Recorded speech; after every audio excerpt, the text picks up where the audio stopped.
नमस्कार।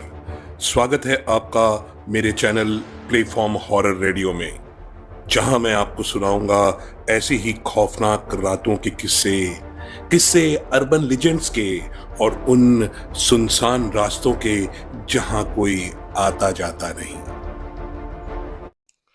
कहते हैं गलत जगह पर गैर जरूरी हिम्मत दिखाना कभी कभी बेहद नुकसानदायक साबित हो सकता है, और उससे उपजी घटनाएं हमें जीवन भर का ना भूल सकने वाली खौफनाक यादें दे जाता है। आज की ये घटना के बारे में हमें लिख भेजा है लखनऊ के गोमती नगर में रहने वाले हमारे श्रोता विकास शर्मा जी ने। आज की ये कहानी उनके 3 मित्र संदीप, अजय और अमन के साथ घटी एक सच्ची घटना पर आधारित है।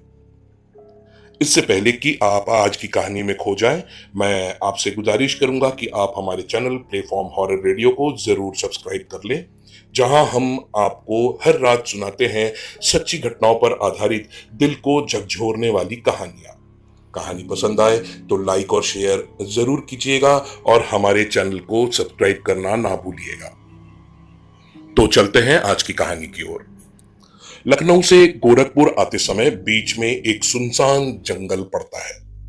जंगल से होते हुए एक शॉर्टकट भी है, हालांकि इस रास्ते से बहुत ही कम लोग आते जाते हैं। इस रास्ते में एक बहुत पुराना घर भी है।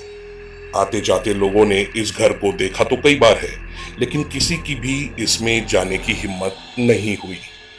कहते हैं जो भी इस घर में रात में जाता है वो वहां पर या रुक जाता है, वह बहुत ही मुश्किल से बच पाता है।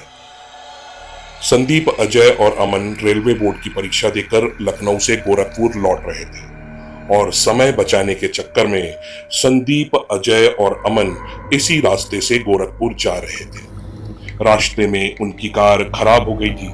जिस जगह पर कार खराब हुई उसी जगह पर वही पुराना जंगल वाला घर था और वह कई सालों से बंद था।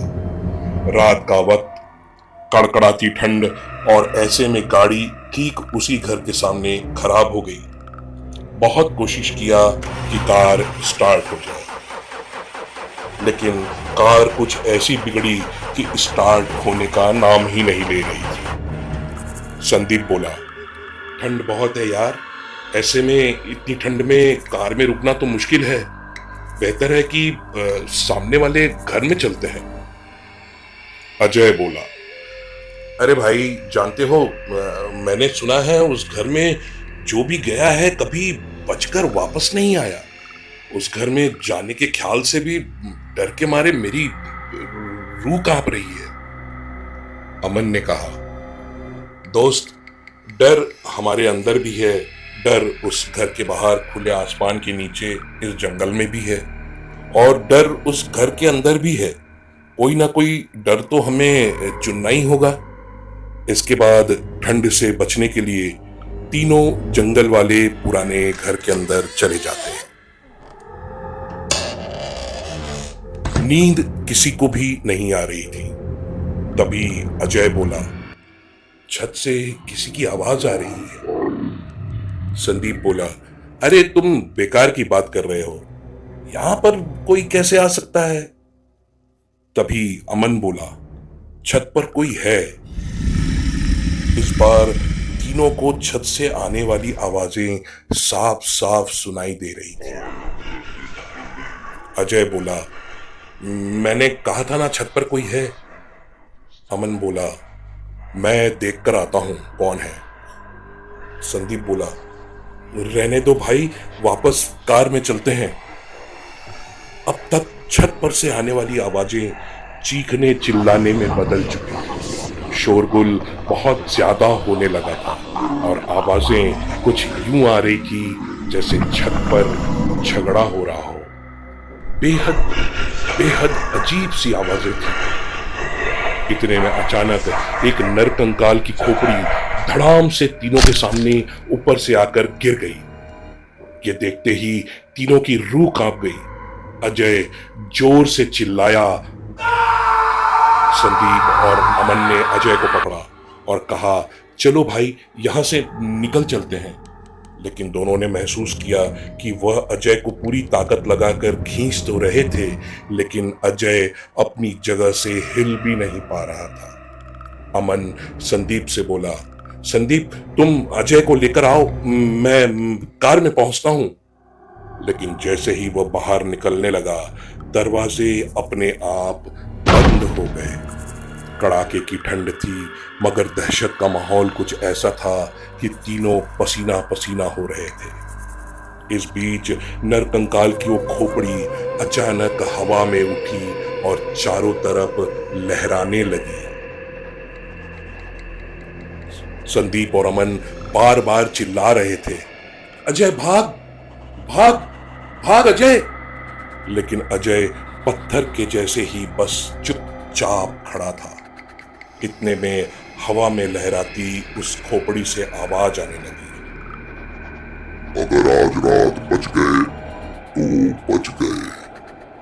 यहाँ तुम्हारा कोई कुछ नहीं करेगा, मैं भी नहीं। लेकिन ये भी सच है कि जो भी यहाँ आता है बच नहीं पाता। मेरा खौफ तुम सबकी रगों में खून बनकर दौड़ने लगेगा। बस इसी डर और खौफ के साए में सबका दम घुट जाएगा। और कुछ वक्त बाद जब आते जाते लोगों को तुम्हारी लाशों की बदबू आएगी, तब दुनिया को पता चलेगा कि तुम लोग बेमौत मारे गए। अमन और संदीप की रगों में अब सचमुच इस भयानक और खौफनाक मंजर की दहशत खून बनकर दौड़ने लगी थी। फिर भी दोनों ने हिम्मत की और अजय को पकड़ा तो पता चला कि अजय का शरीर एकदम ठंडा हो चुका है। उन्होंने अजय को उठाया और एक कोने में लिटा दिया। हवा में लहराती वो खोपड़ी जोर जोर से हंसने लगी। तुम क्या समझते हो ये जिंदा है? ये तो मेरे खौफ से कब का मर चुका है। अमन संदीप से बोला, मैंने कहा था ना यहां मत आओ, लेकिन तुम दोनों ने मेरी बात ही नहीं सुनी। अब हम बेमौत मारे जाएंगे। संदीप बोला, तू रुक, मैं कुछ करता हूं। उसने हिम्मत की और उस खोपड़ी से बोला, हम तीनों को छोड़ दीजिए, हमें जाने दो, हमें प्लीज जाने दीजिए। नरकंकाल की वो खोपड़ी बोली, अगर तुम लोगों की सांसें सूरज के निकलते तक चलती रही तो बच जाओगे, लेकिन ऐसा होगा नहीं, क्योंकि मेरी दहशत में पहले भी कई लोग दम तोड़ चुके हैं। अमन ने जब यह सुना तो देखा अभी भोर के 4 बज रहे थे। वो संदीप से बोला, भाई किसी भी तरह सूरज के निकलते तक हिम्मत बनाए रखो। जैसे कि खोपड़ी ने यह सुना तो वो बोला, सूरज को तुम लोग तब देखोगे जब मुझसे बचोगे। इसके बाद वह खोपड़ी जोर जोर से हंसते हुए उन दोनों के चक्कर लगाने लगी। दोनों की हिम्मत अब टूटने लगी थी। वो चुपचाप जहां खड़े थे वहीं बैठ गए। कुछ देर बाद अचानक में 2 खोपड़ियां और आ गई। अब उन नरकंकालों का शोर बढ़ता जा रहा था। इन डरावनी आवाज के बीच संदीप और अमन का दम घुटने लगा। अमन को म्यूजिक का बहुत ज्यादा शौक था। अचानक उसके दिमाग में एक आइडिया आया। उसने संदीप से कहा, एक तरीका है, हम बच सकते हैं। उसने अपने जेब से ईयरफोन निकाला और संदीप से बोला, वो भी अपने बैग से ईयरफोन निकाल ले। इसके बाद दोनों ने फुल वॉल्यूम में आंख बंद कर हनुमान चालीसा सुनना चालू कर दिया। कहते हैं हनुमान चालीसा में बड़ी ताकत होती है। इसके बाद दोनों के दिल और दिमाग में खौफ और दहशत के इस मंजर का असर धीरे धीरे कम होने लगा। वक्त बीतता जा रहा था। अचानक अमन को यूं महसूस हुआ जैसे उजाला सा हो गया है। उसने बड़ी हिम्मत करके अपने कानों से ईयरफोन हटाया। उसे चिड़ियों की चहचहाहट सुनाई दे रही थी। वह खुशी से उछल पड़ा। उसने संदीप से कहा, भाई भाई, हम बच गए, सुबह हो गई। संदीप ने आंखें खोली तो देखा कि अब हवा में ना कोई खोपड़ी थी और ना ही कोई डरावनी आवाज। उसने अमन को गले लगा लिया और बोला, भाई भाई, तूने मेरी जान बचा ली, मगर अब अजय के घर वालों को हम क्या जवाब देंगे।